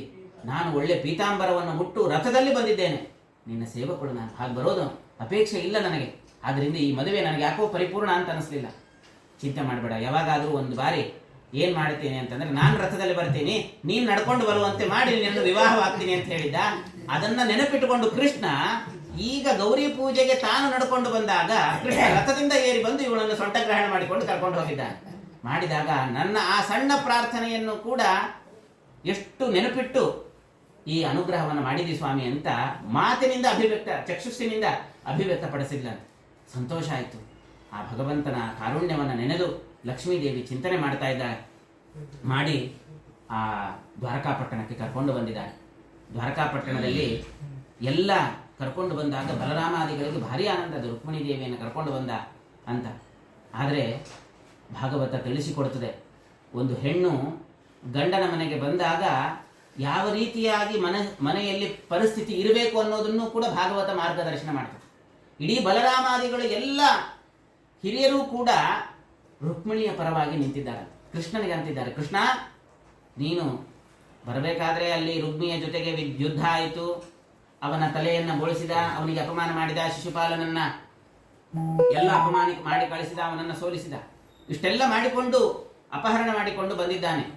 ತಾನು ದ್ವಾರಕಾಪಟ್ಟಣದಲ್ಲಿ ಬಂದಾಗ ಬಲರಾಮಾದಿಗಳೆಲ್ಲರೂ ಕೂಡ ರುಕ್ಮಿಣಿ ಪಕ್ಷವನ್ನು ಆಶ್ರಯಿಸಿದ್ದಾರೆ. ಕೃಷ್ಣ ರುಕ್ಮಿಣಿಯನ್ನ ಕರ್ಕೊಂಡು ಬಂದಿದ್ದೇನೆ ಅಂತ ಹೇಳಿಕೊಂಡು ನಿನಗೆ ಸುಲಭವಾಗಿ ಅವಳನ್ನು ಕೊಡ್ತೀವಿ ಅನ್ಕೊಳ್ಬೇಡ, ಅವಳಿಗೆ ಯಾರು ಇಲ್ಲ ಅನ್ಕೊಳ್ಬೇಡ, ಇವಳ ಪರವಾಗಿ ನಾವೆಲ್ಲ ಇದ್ದೇವೆ ಅಂತ ಎಲ್ಲ ಕೃಷ್ಣನ ಕಡೆಯವರೆಲ್ಲ ರುಕ್ಮಿಣಿ ಪರವಾಗಿ ನಿಲ್ತಾರಂತೆ. ಇವತ್ತು ನಾವೆಲ್ಲ ಒಬ್ಬ ಹೆಣ್ಣು ನಮ್ಮ ಮನೆಗೆ ಬಂದಾಗ ಅವಳಿಗೆ ನನ್ನ ಪರವಾಗಿ ಮಾತನಾಡುವಂತಹ ವ್ಯಕ್ತಿಗಳು ಯಾರಾದರೂ ಇರಬೇಕು ಅನ್ನೋ ಭಾವನೆ ಇರ್ತದಲ್ವಾ, ಅದನ್ನ ಜಗತ್ತಿನಲ್ಲಿ ಎಲ್ಲರಿಗೂ ಕೂಡ ತೋರಿಸಬೇಕು, ಮಾರ್ಗದರ್ಶನ ಮಾಡಬೇಕು ಅನ್ನೋ ಉದ್ದೇಶದಿಂದ ಬಲರಾಮ ತಾನು ಹೆಣ್ಣಿನ ಪಕ್ಷದಲ್ಲಿ ನಿಂತಿದ್ದಾನೆ. ಅಂತಹ ಒಂದು ಮಾರ್ಗದರ್ಶನ ಮಾಡ್ತಾ ಇದ್ದಾನೆ. ಮಾಡಿ ಕೃಷ್ಣ ಹೇಳ್ತಾ ಇದ್ದಾನೆ, ನೀನೆಲ್ಲ ಸುಲಭವಾಗಿ ರುಕ್ಮಿಣಿ ಸಿಗ್ತಾಳೆ ಅಂತ ಅನ್ಕೊಳ್ಬೇಡ, ನಮ್ಮ ಕಂಡೀಷನ್ಗೆ ಒಪ್ಪಿಗೆ ಆದರೆ ಮಾತ್ರ ನಿನ್ನನ್ನು ಮದುವೆ ಮಾಡಿಕೊಡ್ತೀವಿ, ಇಲ್ಲದೇ ಇದ್ರೆ ಇಲ್ಲ.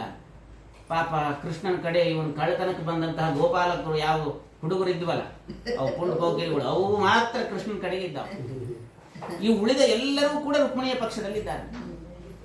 ಪಕ್ಷದಲ್ಲಿದ್ದಾಗ ಅವರೆಲ್ಲ ಅಂತಿದ್ದಾರಂತೆ, ಏನ್ ಮಾಡಬೇಕು ನೋಡು, ನಮ್ಮ ರುಕ್ಮಿಣಿಯನ್ನ ಕರ್ಕೊಂಡು ಬಂದಿದ್ದೆ ಹೌದು, ನಿನಗೆ ಕನ್ಯಾದಾನ ಮಾಡಿಕೊಳ್ಬೇಕಾದ್ರೆ ನಮ್ದೆಲ್ಲ ಕಂಡೀಷನ್ ಇದೆ. ಇವತ್ತೆಲ್ಲ ಹೆಣ್ಮಕ್ಳು ಹಾಕಿರ್ತಾರೆ ನೋಡ್ರಿ, ಇಂಥ ವರ ಬೇಕು, ಮನೆಯಲ್ಲಿ ಫ್ರಿಡ್ಜ್ ಇದೆಯೋ ಇಲ್ಲೋ, ವಾಷಿಂಗ್ ಮಿಷಿನ್ ಇದೆಯೋ ಇಲ್ಲೋ, ನೀರು ತರಲಿಕ್ಕೆ ಹೇಳಬಾರ್ದು, ಇದೆಲ್ಲ ಕಂಡೀಷನ್ ಹಾಕಿದ್ದ. ನಮ್ಮ ರುಕ್ಮಿಣಿಗೆ ಯಾವ ಭಾರದ ಕಾರ್ಯವನ್ನು ಕೂಡ ವಹಿಸಬಾರ್ದು, ಮೊದಲನೇ ಕಂಡೀಷನ್ ಹೇಳ್ತಾಳೆ, ಆರ್ಯಸ್ವ ಭಾರ್ಯಾಂ ಯದಿ ಭಾರ ಕಾರ್ಯೇ ನೈವೋಪದಿಶ್ಯಾತ್ನ ಪುನಃ ಕದಾಪಿ. ಎಂದಿಗೂ ಭಾರ ಕಾರ್ಯಗಳನ್ನು ಹೇಳಬಾರ್ದು, ಆ ಕೆಲಸ ಮಾಡು ಈ ಕೆಲಸ ಮಾಡು ಅಂತ ಎಲ್ಲ ಗುಳಾಡಿಸೋದು, ಇಂತಹ ಕಾರ್ಯಗಳನ್ನೆಲ್ಲ ರುಕ್ಮಿಣಿಗೆ ಮಾಡಿಸಬಾರ್ದು. ಮತ್ತೆ ಅನೇಕ ಮಕ್ಕಳನ್ನು ಹಡಿ, 24 ಗಂಟೆ ಮಕ್ಕಳನ್ನು ಹಡಿ ಅಂತ ಹೇಳಿ ಅವಳಿಗೆ ಗುಳಾಡಿಸಬಾರ್ದು. ಅವಳಿಗೆ ಮನಸ್ಸಿಗೆ ಬಂದರೆ ಮಕ್ಕಳನ್ನು ಪಡಿತಾಳೆ. ಇಂತಹ ಕಾರ್ಯ ಮಾಡಬೇಕು. ಎಂದಿಗೂ ಕೂಡ ಇವಳನ್ನು ಬಿಟ್ಟು ಹೋಗಬಾರ್ದು. ಎಲ್ಲಾದರೂ ಕರ್ಕೊಂಡು ಹೋಗಬೇಕಾದ್ರೆ ಇವಳನ್ನೇ ಕರ್ಕೊಂಡು ಹೋಗಬೇಕು, ಬೇರೆಯವ್ರನ್ನ ಕರ್ಕೊಂಡು ಹೋಗಬಾರ್ದು. ಮತ್ತೆ ನಾವು ತೋರ್ ಮನೆಗೆ ಹಗಲೆಲ್ಲ ಕಳಿಸ್ತಾ ಇರ್ಬೇಕು, ಇದೊಂದು ಕಂಡೀಷನ್. ಆಗೋದಿಲ್ಲ ಕೆಲಸ ಅಂತ ನಾವು ಯಾವಾಗ ಕೇಳ್ತೇವೆ ಅವಾಗ ಕಳಿಸ್ಬೇಕು ತೋರ್ ಮನೆಗೆ. ಮತ್ತೆ ನದಿಗೆ ಹೋಗಿ ನೀರು ತಗೊಂಬ, ಆ ಯಾವ ಕಾರ್ಯಗಳನ್ನು ಕೂಡ ಹೇಳಿ ಇದನ್ನು ಮಾಡಬಾರ್ದು. ಇಂತಹ ಒಂದೆಲ್ಲ ಕಂಡೀಷನ್ ಹಾಕಿದ್ರು. ಅಷ್ಟು ಪಾಪ ಇವು ಕೃಷ್ಣನ ಕಡೆಯವರು ಇದ್ರಲ್ಲ, ಏನಿಲ್ರಿ ಪಾಪ ಏನು ನಮ್ಮ ಮನೆ ಒಂದು ಸಣ್ಣದು 14 ಇಡೀ ಬ್ರಹ್ಮಾಂಡ 14 ಲೋಕಗಳನ್ನು ಹೊಂದಿದಂತಹ ಬ್ರಹ್ಮಾಂಡ ಅಷ್ಟೇ, 150 ಕೋಟಿ ವಿಸ್ತೀರ್ಣವಾಗಿರತಕ್ಕಂಥ ಈ ಬ್ರಹ್ಮಾಂಡ 14 ಅಂತಸ್ತಿನ ಮನೆಯಲ್ಲಿ ಜಾಸ್ತಿ ಏನಿಲ್ಲ, 33 ಕೋಟಿ ದೇವತೆಗಳಿದ್ದಾರೆ ಅಷ್ಟೇ. ಇವರು ನೋಡ್ಕೊಂಡು ಹೋದ್ರೆ ಸಾಕು, ಏನು ದೊಡ್ಡ ಜವಾಬ್ದಾರಿ ಏನಿಲ್ಲ. ನಭಾರ ಕಾರ್ಯ, ಯಾವ ವಿಧವಾಗಿರ್ತಕ್ಕಂಥ ಭಾರ್ಯ ಕಾರ್ಯ ಇಲ್ಲ. 33 ಕೋಟಿ ದೇವತೆಗಳಿದ್ದಾರೆ. ಕೆಲಸಕ್ಕ ಏನಿಲ್ಲ. ಸ್ಥಿತಿ ಪ್ರಳಯ ಸರ್ಗ ಮಹಾವಿಭೂತಿ ವೃತ್ತಿ ಪ್ರಕಾಶ ನಿಯಮ ವೃತ್ತಿಬಂಧ ಮೋಕ್ಷಾಃ ಯಸ್ಯಾ ಅಪಾಂಗಲೈವ ಊರ್ಜಿತಾಸಾಃ ಶ್ರೀ ಯತ್ ಕಟಾಕ್ಷ ಬಲವತ್ ತ್ಯಜಿತಂ ನಮಾಮಿ. ಯಾವ ಲಕ್ಷ್ಮೀದೇವಿಯ ಕುಡಿಗಣ್ಣನ ನೋಟದಿಂದಲೇನೆ ಬ್ರಹ್ಮಾದಿ ದೇವತೆಗಳೆಲ್ಲ ಸೃಷ್ಟಿ ಸ್ಥಿತಿ ಲಯಗಳನ್ನ ನಿರಂತರವಾಗಿ ತಾವೇ ಮಾಡ್ತಾ ಇರ್ತಾರೆ. ಒಂದು ಬಾರಿ ಹುಬ್ಬ ಎಣಿಸಿದ್ರೆ ಸಾಕು, ಅಂತಹ ಒಂದು ಸಾಮರ್ಥ್ಯ ಬ್ರಹ್ಮಾದಿ ದೇವತೆಗಳೆಲ್ಲ ಬೇಕಾದಷ್ಟು ಭೃತ್ಯರಾಗಿ ಸೇವೆ ಮಾಡಲಿಕ್ಕೆ ನಿಂತಿರ್ತಕ್ಕಂಥವರಾಗಿದ್ದಾರೆ. ಯಾವ ಕೆಲಸ ಇಲ್ಲ, ನೀರು ತರೋದು ಗಿರು ತರೋದು ಇಲ್ಲೇ ಇಲ್ಲ. 7 ಸಮುದ್ರಗಳನ್ನೇ ನಮ್ಮ ದೇವರು ಸೃಷ್ಟಿ ಮಾಡಿಟ್ಟಿದ್ದಾನೆ. ಹಾಲು ಹೆಪ್ಪಾಕಬೇಕು, ಮೊಸರು ಕಡಿಬೇಕು, ತುಪ್ಪ ಎಲ್ಲ. ಘೃತ ಸಮುದ್ರ ಇದೆ, ಕ್ಷೀರ ಸಮುದ್ರ ಇದೆ, ದಧಿ ಸಮುದ್ರ ಇದೆ, ಒಳ್ಳೆ ಕಬ್ಬಿನ ಸಮುದ್ರ, ಇಕ್ಷು ಸಮುದ್ರ ಇದೆ. ಯಾವ್ದು ಬೇಕು? ಮಡ್ನೀರ ಸ್ವಾದೋದಕ ಸಮುದ್ರ ಅಂತ ಇಟ್ಟಿದ್ದಾನೆ ದೇವರು. ಮಡ್ನೀರು ನಿರಂತರ, ಅದು ಎಲ್ಲಿ ದೂರ ಇಟ್ಟಿದ್ದಾನೆ ಅಂತ ಹೇಳಿದ್ದಾರೆ ವಾದಿರಾಜ. ಪ್ರಳಯ ಕಾಲದಲ್ಲಿ ಅದನ್ನ ಮಡ್ನೀರಂತ ಕುಡಿತಾನೆ, ಸ್ವೀಕಾರ ಮಾಡ್ತಾನೆ. ಎಲ್ಲ ಇಡೀ ಬ್ರಹ್ಮಾಂಡವನ್ನ ಒಂದು ಗ್ರಾಸ ಅಂತ, ಅನ್ನ ತುತ್ತು ಅಂತ ಭಕ್ಷಣೆ ಮಾಡಿಕೊಂಡು ಆಮೇಲೆ ಆ ನೀರನ್ನು ಕುಡಿತಾನಂತೆ. ಸ್ವಾದೋದಕ ಸಮುದ್ರ ಸಿಹಿ ನೀರದು. ನಮ್ಮ ಸುತ್ತಲೂ ಬರೀ ಉಪ್ಪು ನೀರು, ನಮ್ಮ ಹಣೆ ಬರುತ್ತೆ ಅಷ್ಟೇ. ಆ ಭಗವಂತ ಕೊನೆಗೆ ಸ್ವಾದೋದಕ ಸಮುದ್ರವನ್ನು ಇಟ್ಟಿದ್ದಾನೆ. ಅದನ್ನು ಹೇಳ್ತಾನೆ. ಹೀಗೆ ಸಪ್ತ ಸಮುದ್ರಗಳನ್ನು ಇಟ್ಟಿದ್ದಾನೆ. ಇನ್ನು ಮಕ್ಕಳನ್ನ ಪಡಿ ಅಂತ ಗೊಳಾಡಿಸಬಾರ್ದು ಅಂತ. ಯಾವ ಪಡಿ ಅಂತ ಗೊಳಾಡಿಸೋದಿಲ್ಲ. ತನ್ನ ನಾಭಿಕಮಲದಿಂದಲೇನೆ ರುಕ್ಮಿಣಿಗೆ, ಲಕ್ಷ್ಮೀದೇವಿಗೆ ತೊಂದರೆ ಆಗಬಾರದು ಅಂತ ಹೇಳಿ ತನ್ನ ನಾಭಿಕಮಲದಿಂದಲೇನೆ ಮಕ್ಕಳನ್ನು ಪಡೆದು ಬಿಟ್ಟಿದ್ದಾನೆ. ಯಾರಿಗೂ ಗೊಳಾಡಿಸೋನಲ್ಲ ನಮ್ಮ ಸ್ವಾಮಿ. ಆಮೇಲೆ ನೀವು ಹೇಳಿದ್ರಿ ತವ್ರ ಮನೆ ಕಳಿಸು, ಅದಂತೂ ಆಗೋದಿಲ್ಲ. ತವ್ರ ಮನೆಯನ್ನು ಕಳಿಸ್ಬೇಕು. ಯಾಕೆ? ನಿತ್ಯಾಭಿಯೋಗಿನಿ, ಅವಳು ಬಿಟ್ಟು ಅವತ್ತಿಗೂ ಇರೋದಿಲ್ಲ. ಬೇಕಾದ್ರೆ ಹೇಳ್ರಿ, ಅವನೂ ಕೂಡ ಬಂದ್ಬಿಡ್ತಾನೆ. 2 ತಿಂಗಳು 3 ತಿಂಗಳು ಬೇಕಾದ್ರೆ ಅವನ ಜೊತೆಗೆ ಬಂದಿರ್ತಾನೆ. ಆದರೆ ಲಕ್ಷ್ಮೀ ದೇವಿಯನ್ನು ಬಿಟ್ಟು ಒಂದು ಕ್ಷಣವೂ ಕೂಡ ಆ ಭಗವಂತ ಇರೋದಿಲ್ಲ. ಆದ್ರಿಂದ ಅಂತಹ ಪರಮಾತ್ಮ ಇಷ್ಟನ್ನು ನೋಡ್ಕೊಂಡು ಹೋಗಿಬಿಟ್ರೆ ಸಾಕು ಅಂತ. ಇಷ್ಟೇನಾದ್ರೂ ವರನ ಕಡೆಯಿಂದ ಬಂದಿತ್ತು ಅಂತಂದ್ರೆ ಇವತ್ತಿನ ಕನ್ಯೆಯರು ಭಾರಿ ಕುಣದಾಡಿ ಬಿಡ್ತಾರೆ. ಎಲ್ಲ ಅದಂತಾರೆ, ಇನ್ನೇನ್ ಬೇಕು ನಮಗೆ.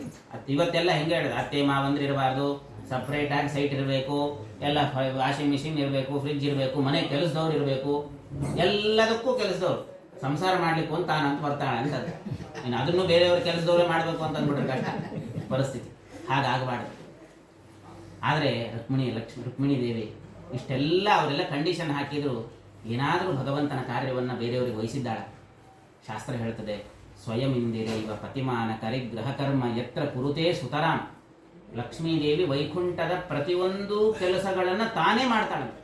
ಮನೆ ಕಸ ಗುಡಿಸೋದ್ರಿಂದ ಹಿಡಿದುಕೊಂಡು ಕೋಟಿ ಕೋಟಿ ಭೃತ್ಯರಿಗಳು ಕಾಟಕಾಂಬರನ ಸೇವೆ ತಾನೇ ಮಾಡುತ್ತಿಹಳು. ಏನು ಧಡ್ನಳು ಲಕುಮಿ ಅಂತ ಮಾನ್ಗಳು. ಬೇಕಾದಷ್ಟು ಭೃತ್ಯರಿದ್ದಾರೆ, 33 ಕೋಟಿ ಭೃತ್ಯರು ಎಲ್ಲ ಸನ್ನಿಹಿತರಾಗಿದ್ದಾರೆ. ಏನು ಕಾರ್ಯ ಮಾಡಲಿ ಅಂತ. ಆದರೆ ಯಾರಿಗೂ ತನ್ನ ಭಗವಂತನ ಕಾರ್ಯದ ಸೇವೆಯನ್ನು ವಹಿಸಲಿಲ್ಲ. ಗಂಡನ ಸೇವೆ ಇದು ಎಲ್ಲರೂ ಕೂಡ ಭಗವಂತನ ಪೂಜೆ ಅಂತ ಮಾಡಬೇಕು. ಇವತ್ತು ಏನು ಪ್ರಾರಬ್ಧ ಅಂತ ಮಾಡ್ತಾ ಇರ್ತಾರೆ, ಹಾಗಾಗಬಾರ್ದು. ಭಗವಂತನ ಇದು ಒಂದು ದೇವರ ಪೂಜೆ ಕರ್ತವ್ಯ ಅಂತ ಚಿಂತನೆ ಮಾಡಿಕೊಂಡು ಎಲ್ಲ ಕಾರ್ಯಗಳನ್ನ ಗೃಹಕರ್ಮ ಅಂತ ಹೇಳಿದ್ದಾರೆ. ಮನೆ ಕೆಲಸ ಕಸ ಗುಡಿಸೋದ್ರಿಂದ ಆರಂಭ ಮಾಡಿಕೊಂಡು ಪ್ರತಿಯೊಂದು ಕಾರ್ಯಗಳನ್ನು ಕೂಡ ಲಕ್ಷ್ಮೀದೇವಿ ತಾನೇ ಮಾಡ್ತಕ್ಕಂಥವಳಾಗಿದ್ದಾಳೆ. ಅದು ಸಾಲಿಲ್ಲ ಅವಳಿಗೆ. ಇನ್ನೂ ಒಂದು ಅನೇಕ ಆಭರಣಗಳ ರೂಪದಿಂದ ಭಗವಂತನಿಗೆ ಅಲಂಕಾರಲಾಗಿದ್ದಾಳೆ. ಒಂದು ರೂಪದಿಂದ ವೈಕುಂಠದಿಂದಲೇನೆ ತಾನು ನಿಂತಿದ್ದಾಳಂತ. ಒಂದು ರೂಪದಿಂದ ವೈಕುಂಠ ರೂಪದಿಂದ ತಾನು ನಿಂತು, ವೈಕುಂಠ ಅಂದ್ರೆ ಅದು ಲಕ್ಷ್ಮ್ಯಾತ್ಮಕವಾದದ್ದು. ಅದು ನಮ್ಮಂತಹ ಈ RCC ಬಿಲ್ಡಿಂಗ್ ಅಲ್ಲ. ಲಕ್ಷ್ಮಿಯೇ ಒಂದು ರೂಪದಿಂದ ವೈಕುಂಠವಾಗಿ ನೆಲೆಸಿದ್ದಾಳೆ. ಆದ್ರಿಂದ ಎಷ್ಟು ಜನ ಮುಕ್ತರಲ್ಲಿ ಹೋದರೂ ಕೂಡ ಅದು ಯಾವುದು ಅದು ಫುಲ್ ಹೌಸ್ಫುಲ್ ಇಲ್ಲೇ ಇಲ್ಲ. ಅದು ಇನ್ನಿಷ್ಟು ವಿಸ್ತಾರ ಆಗ್ತಾ ಇರ್ತದಂತ ವೈಕುಂಠ. ಯಾಕೆ? ಅದು ಲಕ್ಷ್ಮ್ಯಾತ್ಮಕವಾದದ್ದು, ಚೇತನಾತ್ಮಕವಾದದ್ದು. ಒಂದು ರೂಪದಿಂದ ಲೋಕದ ರೂಪದಲ್ಲಿ ನಿಂತಿದ್ದಾಳೆ. ಇನ್ನೊಂದು ರೂಪದಿಂದ ತಾನು ಅನಂತ ರೂಪಗಳನ್ನು ಧಾರಣೆ ಮಾಡಿಕೊಂಡು ಭಗವಂತನ ಸೇವೆ ಮಾಡ್ತಾ ಇದ್ದಾಳೆ. ಇನ್ನೊಂದು ರೂಪದಿಂದ ಭಗವಂತನ ಆಭರಣಗಳಾಗಿ ನಿಂತಿದ್ದಾಳೆ. ಇನ್ನೊಂದು ರೂಪದಿಂದ ಮೈಯಿನ ಬೆವರ ಹನಿಯಾಗಿಯೂ ಹರಿತಾ ಇದ್ದಾಳೆ. ಅವ್ರಿಗೇನಾದ್ರೂ ಹನಿ ಬಂದ್ರೆ ಅದು ನಾನಾಗಿರ್ಬೇಕು ಅಂತ ಅಷ್ಟು ಭಗವಂತನ ಬಗ್ಗೆ ಚಿಂತನೆ ಲಕ್ಷ್ಮೀದೇವಿಗೆ. ಎಲ್ಲ ಕಾರ್ಯಗಳನ್ನು ಮಾಡ್ತಾ ಇದ್ದಾಳೆ. ಆ ಭಗವಂತನ ಗುಣಚಿಂತನೆಯನ್ನೇ ಮಾಡಿಕೊಳ್ತಾ ತಾನು ವಿವಾಹಕ್ಕೆ ಸನ್ನದ್ಧಳಾಗಿದ್ದಾಳೆ. ಒಳ್ಳೆ ಯೋಗ್ಯವಾಗಿರತಕ್ಕಂತಹ ಶುಭ ಮುಹೂರ್ತದಲ್ಲಿ ವಿವಾಹವನ್ನ ಎಲ್ಲ ಬ್ರಾಹ್ಮಣರನ್ನ ಕರೆಸಿ, ದೇವತೆಗಳೆಲ್ಲ ದೊಡ್ಡ ದ್ವಾರಕಾ ಇಡೀ ಅಲಂಕೃತವಾಗಿದೆ ಅಂತ ವಾದಿರಾಜರು ವರ್ಣನೆ ಮಾಡ್ತಾರೆ. ಎಲ್ಲ ದ್ವಾರಕಾ ಪಟ್ಟಣಗಳನ್ನ ತಳಿರು ತೋರಣಗಳಿಂದ ಅಲಂಕಾರ ಮಾಡಿ ರುಕ್ಮಿಣಿ ಕಲ್ಯಾಣ ಚಿಂತನೆಯನ್ನು ಮಾಡಬೇಕು. ಅದನ್ನು ನೋಡೋದೇ ಸೌಭಾಗ್ಯ. ಆಕಾಶದಲ್ಲೆಲ್ಲ ಟ್ರಾಫಿಕ್ ಜಾಮ್ ಆಗಿತ್ತಂತ. ಯಾಕೆ ಅಂದ್ರೆ ದೇವತೆಗೆ ರುಕ್ಮಿಣಿ ಕಲ್ಯಾಣರ ಪರಮಾತ್ಮನ ಕಲ್ಯಾಣವನ್ನು ನೋಡುವ ಸೌಭಾಗ್ಯ ನಮಗೆಲ್ಲ ಅಂತ ದೇವತೆಗಳೆಲ್ಲ ಸನ್ನದ್ಧರಾಗಿ ನಿಂತಿದ್ದಾರಂತೆ. ಅಂತಹ ಒಂದು ದಿವ್ಯವಾದ ಅನುಭವ ಆ ದೇವತೆಗಳಿಗೆಲ್ಲ ಆಗ್ತಕ್ಕಂತಹದ್ದು. ಆ ಸಂದರ್ಭದಲ್ಲಿ ಲಕ್ಷ್ಮೀದೇವಿ ಇನ್ನೇನು ಎಲ್ಲ ಬ್ರಾಹ್ಮಣರು ಸನ್ನಿಹಿತರಾಗಿರ್ತಕ್ಕಂಥವರಾಗಿದ್ದಾರೆ.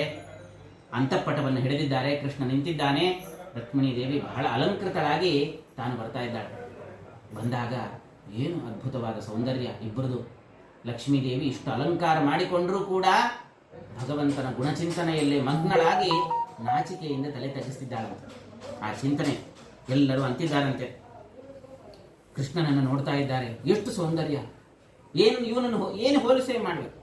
ನಾಯಂ ಸ್ಮರಶ್ಯಾಮಲಕೋಮಲಾಂಗಃ ನಾಯಂ ಶಶೀವೀತ ಕಲಂಕಶಂಕಃ ನಾಯಂ ರವಿರ್ಲೋಕದೃಗಾರ್ತಿಹಾರೇ ಸೋಯಂ ಪುರಾಣೋ ಪುರುಷೋದ್ವಿತೀಯಃ.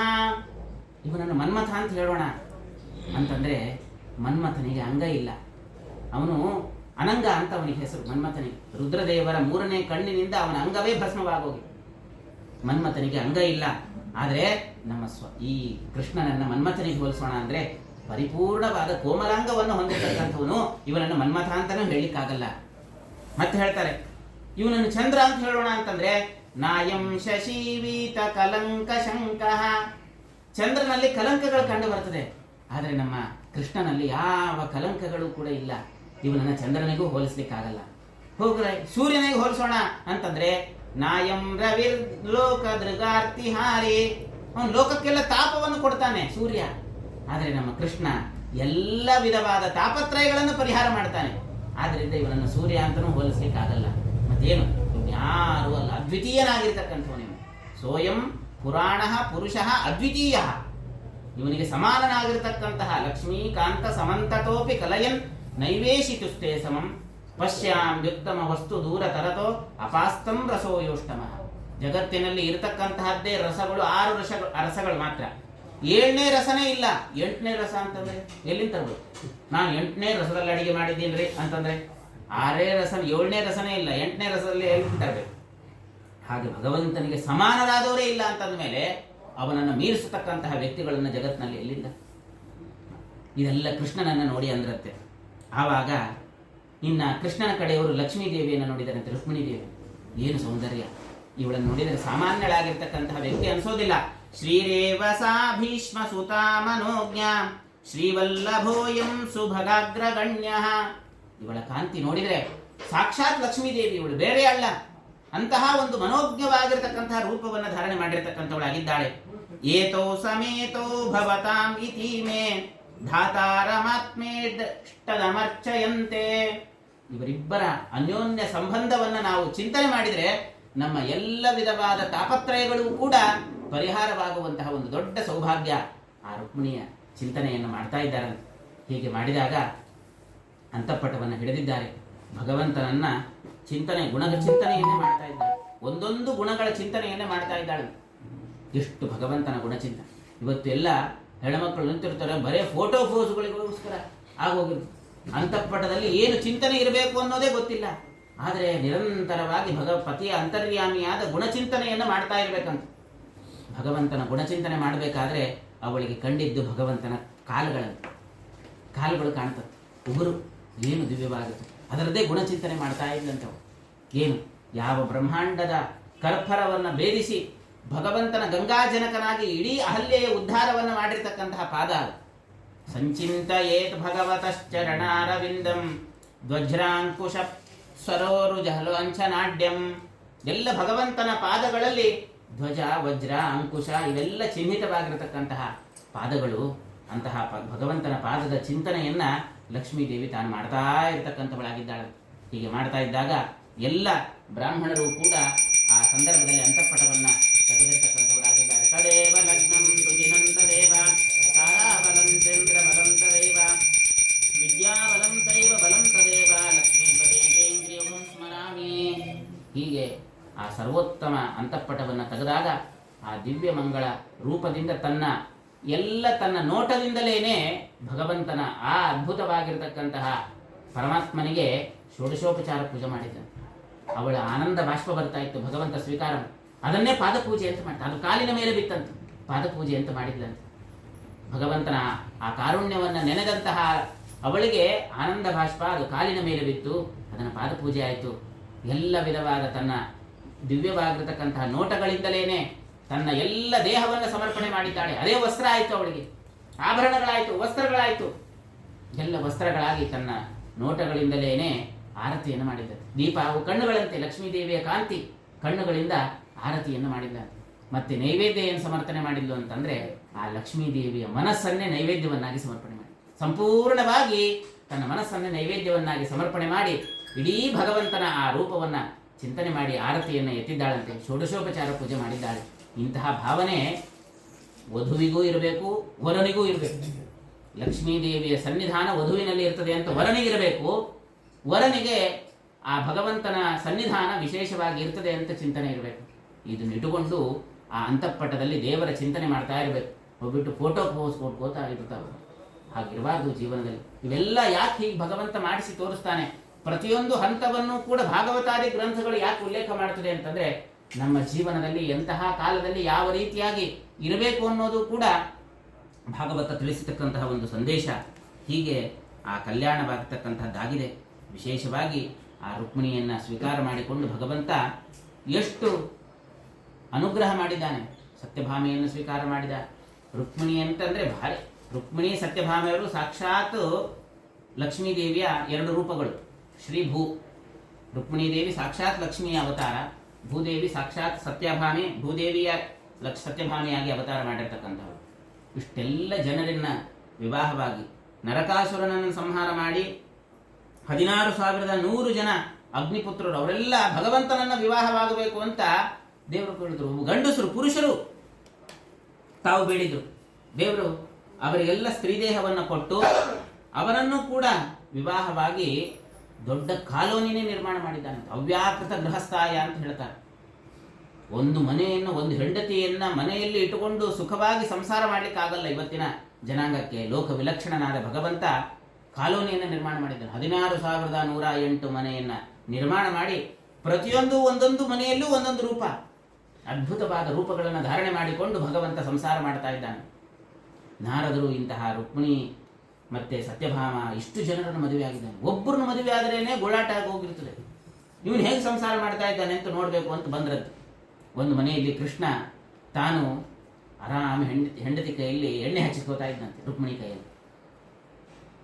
ಇನ್ನೊಂದು ಮನೆಗೆ ಹೋದ, ಸತ್ಯಭಾಮ ಮನೆಗೆ ಹೋದ.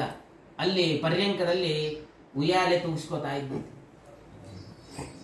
ಪ್ರತಿಯೊಂದು ಮನೆಯಲ್ಲಿ ಯಾವ ಮನೆಗೆ ಹೋದ್ರೂ ಕೃಷ್ಣನ ರೂಪಗಳು. ನಾರದರಿಗೆ ಆಶ್ಚರ್ಯ ಆಯಿತು. ಎಲ್ಲ ಮನೆಯಲ್ಲಿ ಕೃಷ್ಣನ ವ್ಯಾಪಾರ, ಅನಂತ ರೂಪಗಳು. ನಾರದರಿಗೆ ಆನಂದ ಭಾಷ್ಪ. ಇನ್ನೊಂದು ಮನೆಗೆ ಹೋಗಿದ್ರಂತೆ. ಕೃಷ್ಣ ಏನ್ ಮಾಡ್ತಾ ಇದ್ದಾನಮ್ಮ? ದೇವ್ರ ಪೂಜೆ ಮಾಡ್ತಾ ಇದ್ದಾನೆ. ಯಾರ ಮನೆಗೂ ಕೃಷ್ಣ ಎಲ್ಲಿದ್ದಾನೆ ಅಂತ ತಕ್ಷಣ ಹೊರಗೋಗ್ಬಿಡ್ತಿದ್ರು.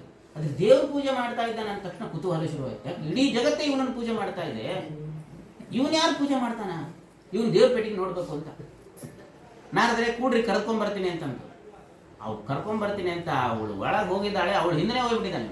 ಯಾಕೆ? ಕೃಷ್ಣ ದೇವ್ರ ಪೂಜೆ ಮಾಡೋದನ್ನ ನೋಡ್ಬೇಕು ಅಂತ. ಸೀದಾ ದೇವ್ರ ಮನೆಗೆ ಬಂದ. ಕೃಷ್ಣ ದೇವ್ರ ಪೆಟ್ಟಿಗೆ ಕಟ್ತಾ ಇದ್ದಾಗ ಕೃಷ್ಣ ನಿನ್ರು ಒಂದು ನಿಮಿಷ ಬರ್ದೇನೆ. ನಾರದ್ರೆ ಏನ್ರಿ? ಇಲ್ಲ, ನಿನ್ ದೇವ್ರ ಪೆಟ್ಟಿಗೆ ತೋರಿಸ್ ಮೊದಲಿಗೆ. ಇವತ್ತಾಗೋಯ್ತು, ಪೆಟ್ಟಿಗೆ ಕಟ್ಟಿಬಿಟ್ಟಿದ್ದೀನಿ, ನಾಳೆ ಬರ್ರಿ ಅಂತ. ನಾರದ್ರಿಗೆ ನಾಳೆ ಬರ್ರಿ. ಇಲ್ಲ, ಇವತ್ತು ಕಟ್ಟಿಬಿಟ್ಟಿದ್ದೀನಿ, ನಾಳೆ ಬರ್ರಿ. ಇಲ್ಲ, ನೀನು ಜಗತ್ತೇ ಪೂಜೆ ಮಾಡಿಕೊಳ್ಳೋಕೆ, ನೀನೊಬ್ಬನೇ ಜಗತ್ತಿನಲ್ಲಿ ಪೂಜೆ ಮಾಡಿಸ್ಕೊಳ್ಳಿಕ್ಕೆ ಯೋಗ್ಯನಾದಂಥವನು, ನೀನು ಯಾರನ್ನು ಪೂಜೆ ಮಾಡ್ತೀಯ ಅದನ್ನ ನೋಡ್ಬೇಕು.